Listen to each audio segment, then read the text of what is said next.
Hello दोस्तों, welcome to our channel. तो आज हम MS एक्सेल में होम टैब के अंतर्गत एडिटिंग ब्लॉक में ये ऑटो सम का ऑप्शन देखेंगे और यहाँ पर सभी ऑप्शन को देखेंगे। तो सबसे पहले हमने यहाँ पर टेबल ली हुई है, तो यहाँ पर हमने बजट लिया हुआ है। सबसे पहले हम यहाँ पर सम का ऑप्शन देखते हैं। तो सम करने के लिए सबसे पहले यहाँ पर हमने टोटल के लिए भी एक रो में जगह बनाई है। तो यहाँ पर हम सबसे पहले इन सभी कॉलम में दिए हुए इन सभी एस्टिमेटेड का रेट सम करेंगे। तो सबसे पहले सम करने के लिए इनको क्लिक करना है और यहाँ टोटल के लास्ट तक इनको सिलेक्ट करके यहाँ ऑटो सम के ऑप्शन में सम पर क्लिक करना है। तो आप देखेंगे कि यहाँ पर जो एस्टिमेटेड रुपए थे वो यहाँ पर सम हो चुके हैं। इसके बाद यदि आपको यहाँ पर भी सम करना है तो इनको सिलेक्ट करके फिर से ऑटो सम के ऑप्शन में जाके यहाँ सम पर क्लिक करना है। तो यह एक्चुअल वैल्यू भी यहाँ सम हो जाएगी। इसके बाद यदि आप दूसरे तरीके से सम कर फॉर्मूला लगा के सम करना चाहते हैं तो यहाँ पर फॉर्मूला लगाने के लिए सबसे पहले इक्वल प्रेस करना है। इसके बाद हम सम करना चाहते हैं तो सम का फॉर्मूला लगाना है। इसके बाद ब्रैकेट लगाकर यहाँ पर सिलेक्ट कर लेना है। इसके बाद एंटर प्रेस करना है। तो आप देखेंगे यहाँ पर फॉर्मूले की मदद से यहाँ सम आ चुका है।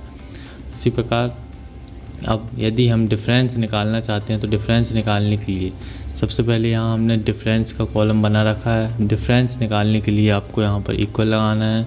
इसके बाद आपको पहली सेल ये एस्टिमेटेड वैल्यू को सिलेक्ट करना है। इसके बाद आपको माइनस लगाकर एक्चुअल वैल्यू को सिलेक्ट करना है और एंटर प्रेस कर देना है। तो आप देखेंगे यहाँ पर डिफरेंस आ चुका है। इसके बाद यदि आपको सभी एस्टिमेटेड वैल्यू और एक्चुअल वैल्यू का डिफरेंस चाहिए तो यहाँ पर सिलेक्ट करना है इस सेल को जिसमें हमने डिफरेंस निकाला था। फिर इसके राइट में ले जाके यहाँ जब प्लस का आइकॉन बन जाए तो यहाँ इसको नीचे की ओर ड्रैग कर देना है।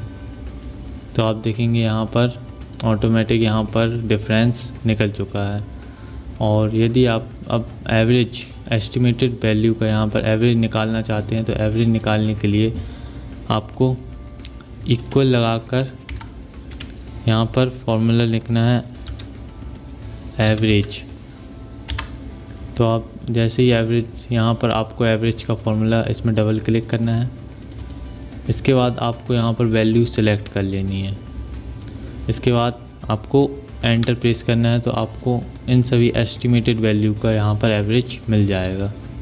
इसी प्रकार अब काउंट, यदि आप यहाँ पर काउंट करना चाहते हैं कितनी एस्टिमेटेड वैल्यू है तो यहाँ पर आपको फॉर्मूला लगाना है इक्वल लगा के काउंट। ऐसे ही आप काउंट का फॉर्मूला यहाँ लगाएंगे।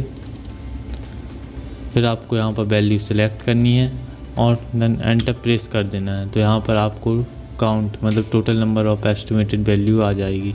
इसके बाद यदि आप अब मैक्सिमम वैल्यू इन सभी में से निकालना चाहते हैं तो मैक्सिमम वैल्यू के लिए यहाँ पर इक्वल लगा के मैक्स लिखना है आपको।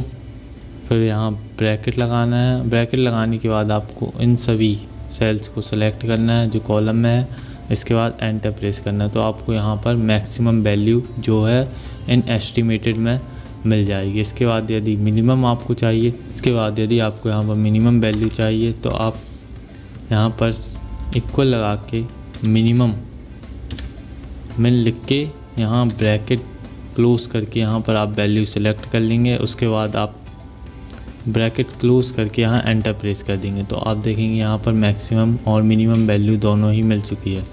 इस प्रकार आप यहाँ पर फॉर्मूले द्वारा auto sum addition, average, count, maximum और मिनिमम निकाल सकते हैं। यदि आपको डायरेक्ट निकालना है तो इन सभी सेल्स को जो कॉलम में दी है सिलेक्ट करना है। इसके बाद यहाँ ऑटो सम के ऑप्शन में जाके एवरेज पर क्लिक करना है। तो आपको यहाँ पर एवरेज मिल जाएगा।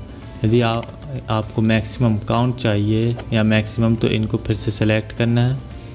देन उसके बाद ऑटो सम में जाकर यहाँ पर काउंट नंबर्स पर क्लिक करेंगे तो आपको यहाँ पर डायरेक्ट भी वैल्यू मिल जाएगी। अब मैक्सिमम निकाल के देखते हैं। ऑटो सम के ऑप्शन में जाना है, मैक्सिमम में क्लिक करना है। तो यहाँ पर आपको मैक्सिमम वैल्यू और मिनिमम चाहिए तो यहाँ ऑटो सम के ऑप्शन में मिनिमम। तो इस प्रकार हम एवरेज एडिशन, मैक्सिमम, काउंट और मिनिमम नंबर यहाँ पर निकाल सकते हैं एडिटिंग ब्लॉक में ऑटो सम की सहायता से। तो यदि वीडियो पसंद आई हो तो वीडियो को लाइक और चैनल को सब्सक्राइब ज़रूर कीजिएगा। Thank you.